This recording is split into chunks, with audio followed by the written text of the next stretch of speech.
तो मैं अपनी डाइस का सबसे मजबूत, सबसे ज़्यादा हिम्मती, सबसे ज़्यादा साहसी, सबसे ज़्यादा पहलवान, सबसे बड़ा रुस्तम, सबसे बड़ा सोहराब, सबसे बड़ा गामा, सबसे ज़्यादा टाटा, सबसे ज़्यादा बिरला, सबसे ज़्यादा पहाड़, हिमालय जैसे काठी का आदमी जिसका नाम मधुर श्रीवास्तव है मगर नर कंकाल है। उनके शरीर का आलम यह है कि अगर किसी की दूर की नज़र कमज़ोर हो तो 6-7 चश्मों के बाद भी वो दिखाई नहीं देंगे। मैं उन्हें सशरीर जो है वो उपस्थित कर रहा हूँ आपके बीच में। वो तशरीफ़ ला रहे हैं। चेहरा मोहरा भी कोई ख़ास नहीं, हड्डियां हैं बदन पे मांस नहीं, उस पे मरने से क्या मिलेगा मुझे जिसके जीने की कोई आस नहीं। जरा जोरदार तालियां बजाएं तो उनको जीने का आसरा मिल जाए।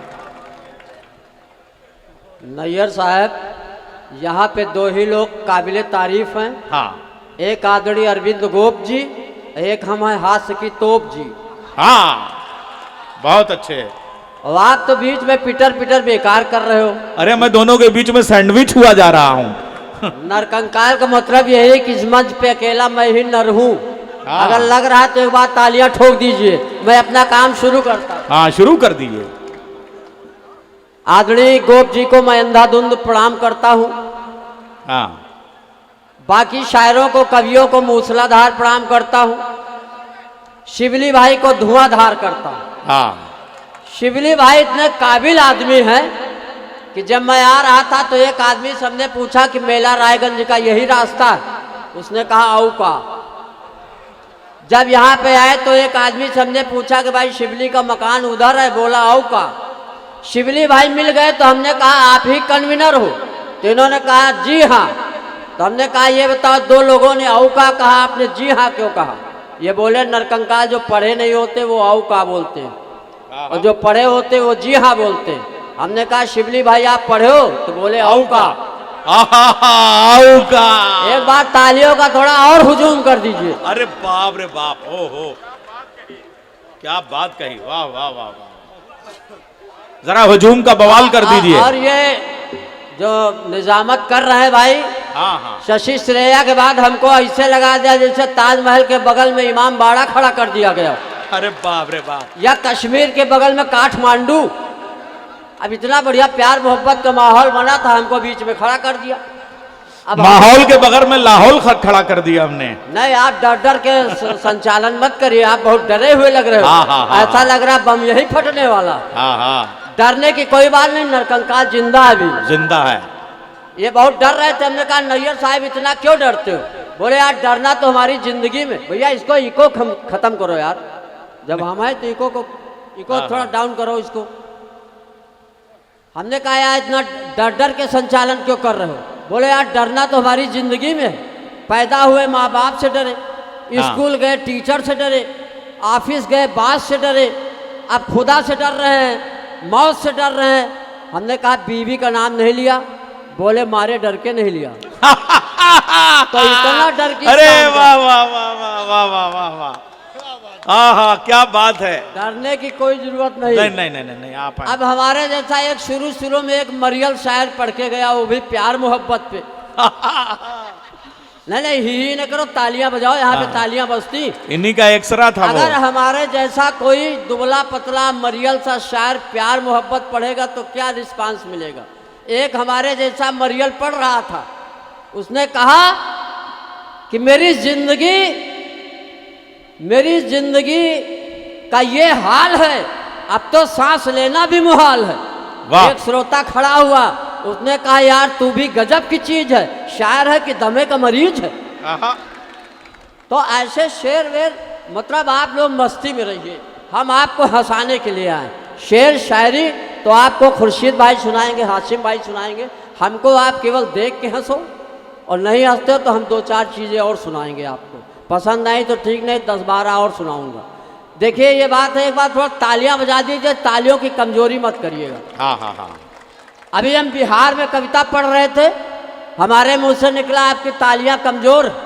तो एक श्रोता खड़ा हुआ, उसने कहा तू ही कौन खली का बाप है, जैसा तू वैसी तालियां। चलिए मैं भी प्यार मोहब्बत से शुरू करता हूं। और प्यार मोहब्बत आजकल के समय में आदरणीय सर इस स्टेज पे आ गई है। अब नरकंकाल क्या कर सकता है? कहीं सास दामाद के साथ भग रही, कहीं टीचर स्टूडेंट के साथ भग रही, अरे कहीं बाप रे। बुआ भतीजे के साथ भग रही। तब हमने लिखा, जब सास दामाद के साथ भगी हाय तो हाय। हमने लिखा ये कैसा इश्क है, ये कैसा प्यार है। हाँ इसका इको भाई कम करो यार, हमारी आवाज खुद ही इतनी टॉप पे है। टाप नहीं, लल्लन टाप। इको कम करो, रिकॉर्डिंग कर रहे हो तो बंद करो। यूट्यूब में नरकंकाल उपलब्ध है, अगर नरकंकाल यूट्यूब में न सुनो तो एक कप चाय में भी उपलब्ध है। ये कैसा इश्क है, ये कैसा प्यार है, पड़वा के साथ पड़िया नहीं भैंस फरार है। ये कैसा इश्क है, ये कैसा प्यार है, पड़वा के साथ पड़िया नहीं भैंस फरार है। और लाज का खूंटा शर्म की रस्सी तुराग भाग गई, लहरा बीमार है। हमने योगी बाबा से बहुत पहले कहा था कि देखो ये प्यार वाय पे प्रतिबंध आज लगा नहीं पाओगे। उन्होंने कहा क्यों? हमने कहा आते ही उत्तर प्रदेश में प्यार पे प्रतिबंध लगा दिया, जो राम की धरती है, कृष्ण की धरती है, आगरे का ताजमहल है जो प्यार का पैगाम देता है। उन्होंने कहा ऐसा है जिस सुविधा का लाभ हम खुद नहीं ले सकते। ही न करो, तालियां बजाओ। ही ना करो। ही करने से काम नहीं चलेगा। मैं एक पंक्ति और पढ़ता हूं और सुनिएगा, केवल हास्य का आनंद लीजिए। मुझको लोग इसीलिए बुलाते कि नरकंकाल को बुलाओ, पता नहीं जिंदा है कि नहीं है, इसलिए कुछ लोग मुशायरे में बुला लेते हैं। मैं पढ़ता हूं कि न लाज का खूंटा न शर्म की रस्सी टुराया के तड़क गई, लहरा लाचार है। ये कैसा इश्क है, ये कैसा प्यार है, ये कैसा इश्क है, ये कैसा प्यार है। न जड़ी बूटी, न जड़ी बूटी, न अनुलोम विलोम, न जड़ी बूटी, न अनुलोम विलोम, न कपाल भाती। रामदेव का करें जब कामदेव सवार है।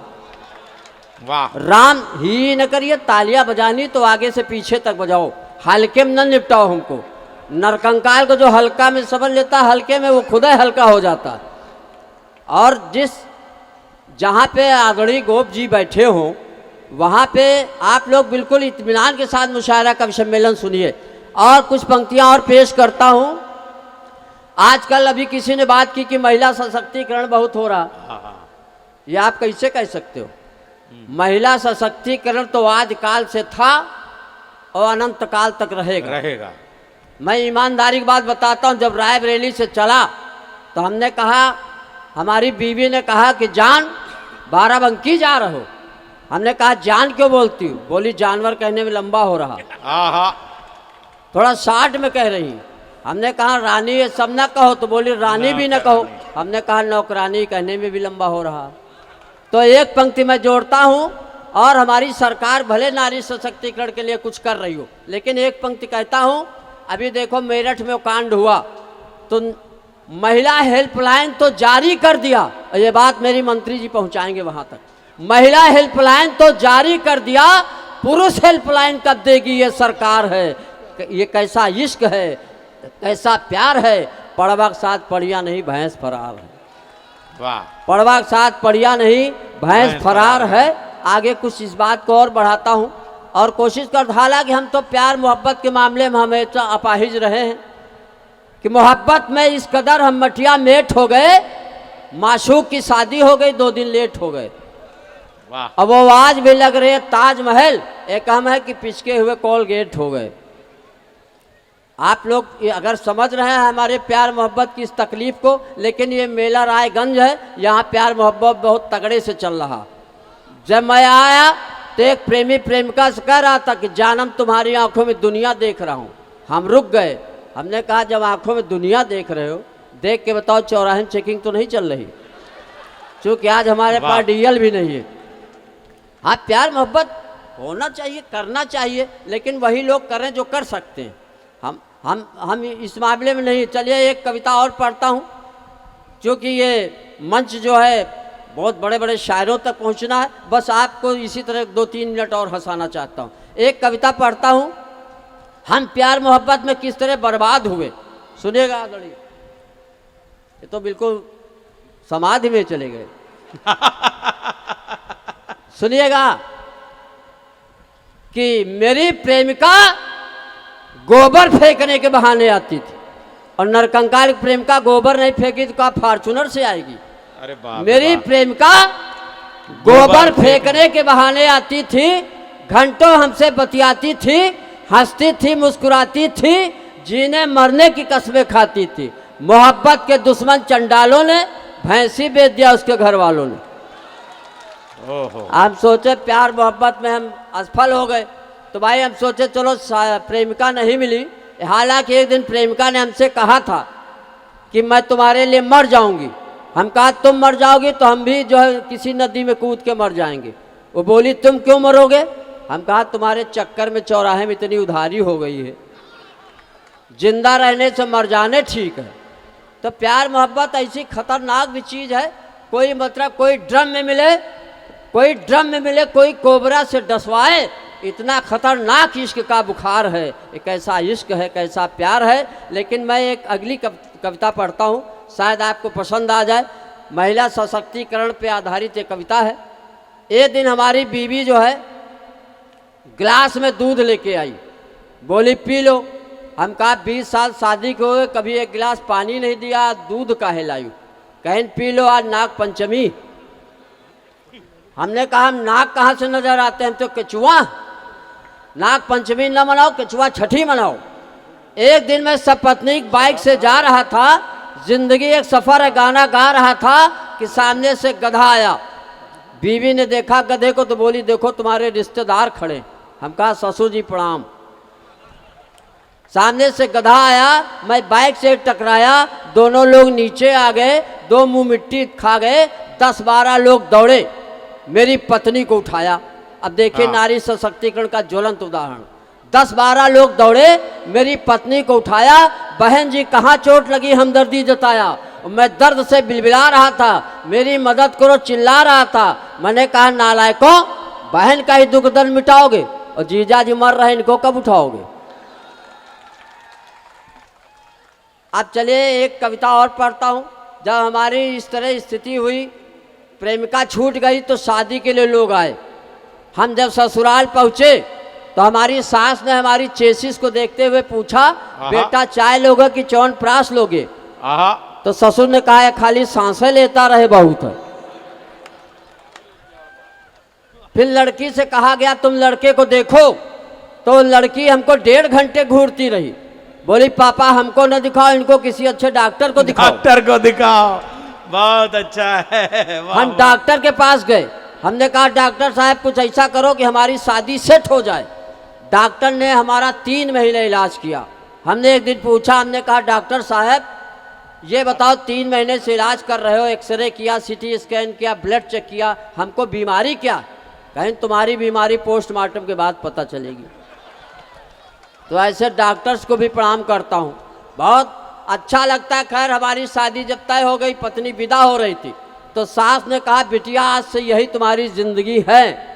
उसने फिर घूरा, कहा लानत है इसी जिंदगी पे। तो इतना हमारा सम्मान है, मेला रायगंज वाले हमारे सम्मान में कमी कर रहे हो। एक बार जोरदार तालियां बजाओ। एक अंतिम कविता पढ़ता हूँ। मैं बहुत 60 में निपटा। 1.5 मिनट की, चूँकि 1.5 हड्डी का कवि हूँ इसलिए 1.5 मिनट की कविता पढ़ता हूँ। और शिवली भाई को क्या बताऊँ, ये आते ही हमसे पूछे नरकंकाल कैसा लग रहा हूँ?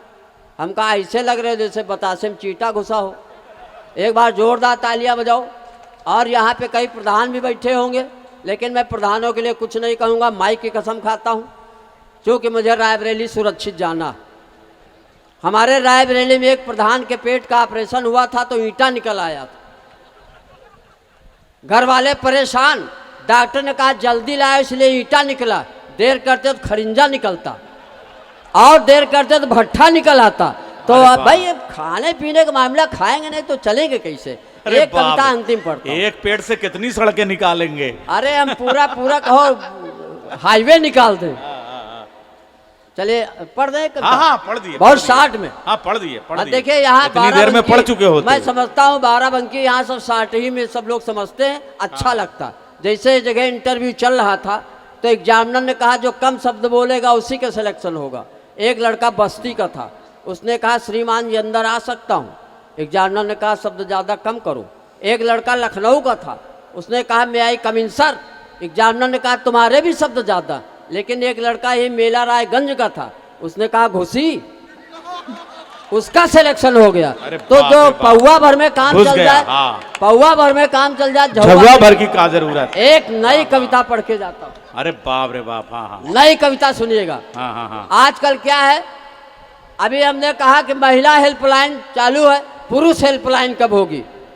देखिए ऐसा नहीं, महिलाओं पे भी अत्याचार कम नहीं हुए, ये मेरा कविता लिखने का मतलब ये नहीं है। लेकिन अगर महिलाओं पे अत्याचार काफ़ी हुए, अगर कोई महिला अपने पति का मर्डर करती है तो वो चर्चा में आ जाता है। मेरठ में एक घटना हुई, उसी से संदर्भित एक कुछ पंक्तियां मैं पढ़ता हूँ। अरे क्रूर कुटिल कुलटा, एक वो जमाना था, ये देश वो भारतवर्ष देश था जहाँ सीता सावित्री और अनुसुईया ने जन्म लिया, अवतार लिया। सावित्री ने यमराज से अपने पति के प्राणों को छीन लिया, लेकिन एक मुस्कान रस्तोगी है जिसने यमराज को अपने पति के प्राण भेंट दे दिए। तो कविता लिखना पड़ता है, अरे क्रूर कुलटा कुटिल पति हत्यारिन, तूने पति के ले लिया जान और अपना नाम रखा मुस्कान। जिस साहिल के चक्कर में भंवर में फंस गई, जिस साहिल के लिए भंवर में फंस गई, पाप के दलदल में धंस गई, देवतुल्य पति को छोड़ एक बड़मानुस को चुना। जिसने उसकी शकल देखी उसी ने सिर धुना। उसके जैसे तो हमारे यहाँ कबाड़ बिनते हैं या साफ करते हैं नालियाँ। जी में आता है कितनी दू गालियाँ, हवस में अंधी हैवान और नाम रखा मुस्कान। और पौराणिक आख्यान देता हूँ, हमारे मोहल्ले में एक लड़के की शादी तय हो रही थी। जब लड़की का नाम पूछा गया तो उन्होंने कहा मुस्कान, शादी कैंसिल। इतना लोग डर गए। और एक पौराणिक आख्यान देता हूँ कि तुझसे तो कहीं ठीक थी ताड़का, तुझसे तो कहीं ठीक थी ताड़का, जो केवल ऋषियों मुनियों को खाती थी, पर तेरी तरह पर पुरुष से संबंध नहीं बनाती थी।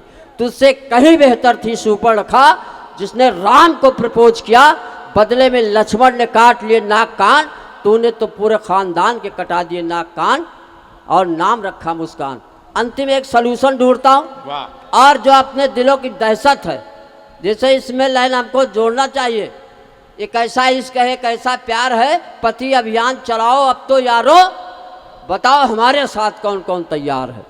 तब हमने पंक्तियां लिखी कि कल रात सपने में देखा, कल रात सपने अंतिम पंक्तियां हैं, नहीं है सर? हाँ बिल्कुल बिल्कुल। कल रात सपने में देखा कि मेरी पत्नी पड़ोसन से ड्रम मांग कर लाई, साथ में 5 बोरी सीमेंट मंगवाई। हम कहा भगवान हम तो 1.5 बोरी में निपट जाएंगे, 5 बोरी की क्या जरूरत है। साथ में 5 बोरी सीमेंट मंगवाई है। तब से मैं बड़बड़ा रहा हूँ, मन ही मन हड़बड़ा रहा हूँ, मेरी रक्षा करो भगवान, हे दीन वत्सल दया निधान, क्योंकि मैं जानता हूँ बहुत दीर्घ सूत्री अपने देश का कानून और संविधान। फांसी की सजा पाने वाले रिश्वत देकर छूट जाते हैं। फांसी की मांग करने वाले उस दिन हो जाएंगे हैरान, जिस दिन जेल से मुस्कुराती हुई निकलेगी मुस्कान, क्योंकि उसका नाम ही है मुस्कान, उसका नाम ही मुस्कान। धन्यवाद, जय। बहुत अच्छे।